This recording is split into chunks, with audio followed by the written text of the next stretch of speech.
This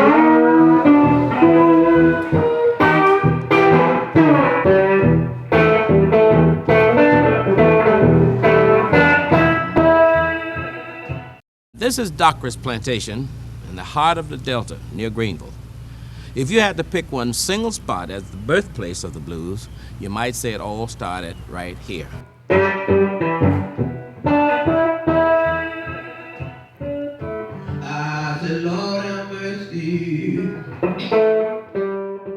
Welcome to Dockery. My name is William Lester. I'm the Executive Director of the Dockery Farms Foundation, and I'd like to welcome you on behalf of the Dockery family and the Dockery Farms Foundation.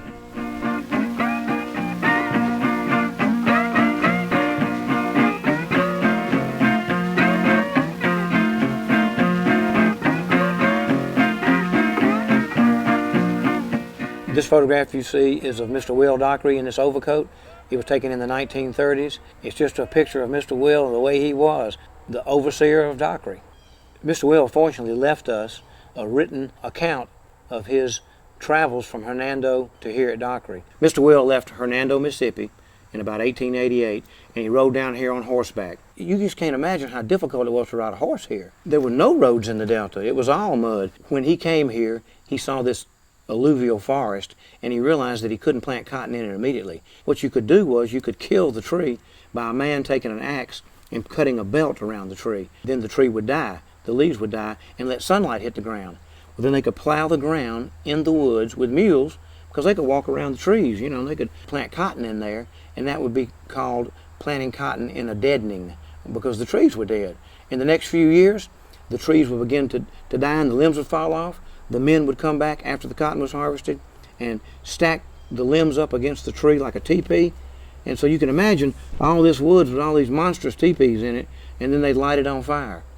And so then the next year, you'd have this wonderful snow white cotton crop with these big black stumps sticking up. And then in another year or two, they would take a team of maybe 10 mules and chains, and they'd wrap around each dead tree, and about 8 or 10 men would gather around the tree, and as the mules pulled, they would chop the roots loose, and they'd pull that stump, and then they'd stack those up and burn them. So it took them years and years and years to get these really pristine fields you see now. From 1900 to 1915, people in Cleveland said when you looked toward Dockery, it looked like the whole world was on fire at night. Mr. Will, once he arrived here, I believe thought to himself that this was the land of opportunity.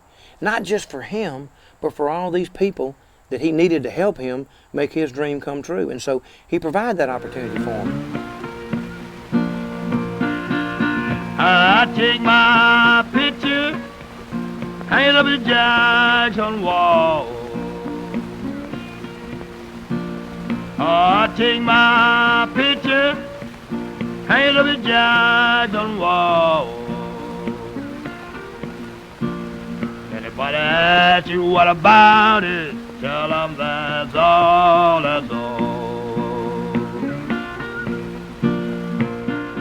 Dockery was its own community. It had churches, it had a post office, it had small schools, it had a doctor's office. Mr. Dockery also added a train line. He had to build that line because he had to feed the people that were here. At one time, somewhere between 3,000 and 4,000 people. This aerial view that was taken in 1948 shows the actual Dockery headquarters site, which is pretty close to the way it looked at the turn of the century. You can see the commissary that sold everything from molasses to caskets. The commissary was a large brick structure, and unfortunately it burned down about 1964. But the front porch is still there, and you can still stand on the front porch right where all the blues people played.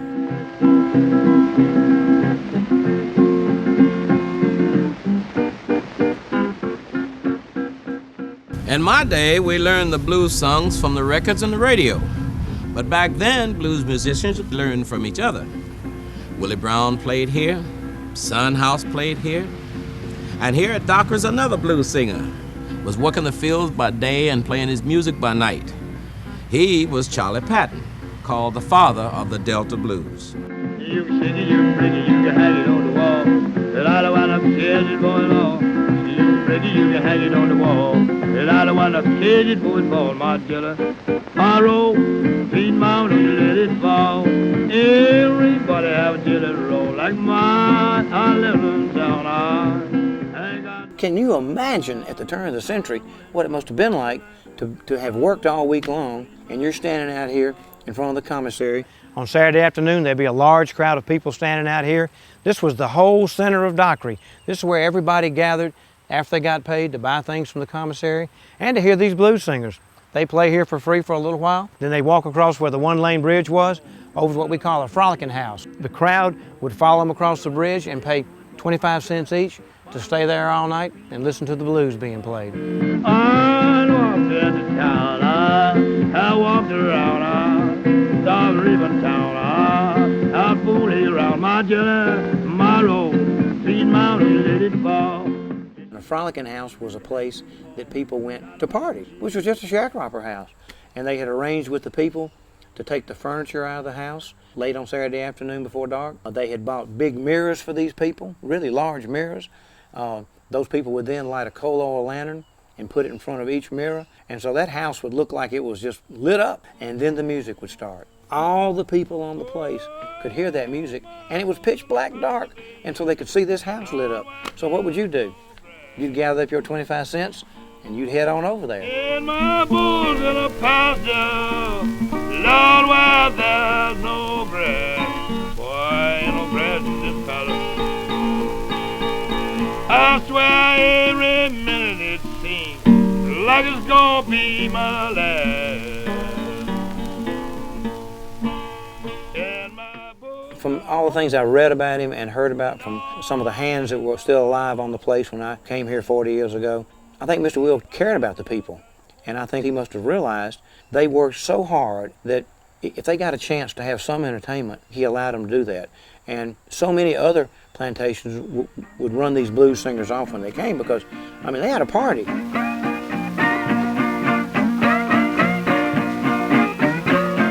Mr. Will must be rolling over in his grave thinking about all the people that are coming here. He had no idea that the blues was going to be the foundation to all modern music. But any time of day I come down here to check on the site, there might be somebody from Sweden or France or Norway. They come from all over the world all the time, and they come uninvited. They just want to see what is considered to be the birthplace of the blues. And it's amazing that they have this interest.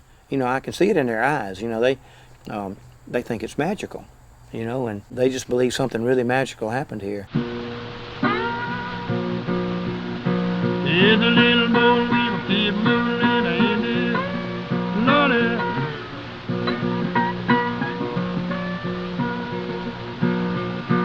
You can plant your cotton and you won't get a heavy say, Lordy.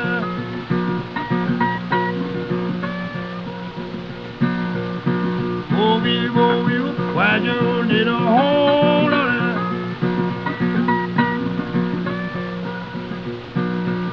Louisiana in Texas is a wild spreading bone on her.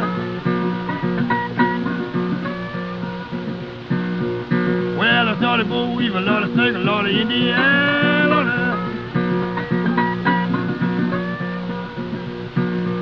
The next time I see them, Lord, they had his family there on her. Boll weevil left to take a lot of business very well on her. Where you going now? I'm going down to Mississippi, going to get a little down the hill on her. Oh, we told the wife said I believe I'll make a Lord on her. All I want to tell all about her. Let her leave in Louisiana and go to Arkansas on her. Well, I saw the boy weevil, Lord, I sang a lot of Indiana on her. Next time I see him, Lord, he had his family there on her. Oh, we were told the father, I think I'd take you fell on her. Some all the blinds of the leaves, you had this quail on her. Oh, we will wear your needle hole on her. More than where they raise cotton and corn on her. Oh, you, for that treat me foul on her.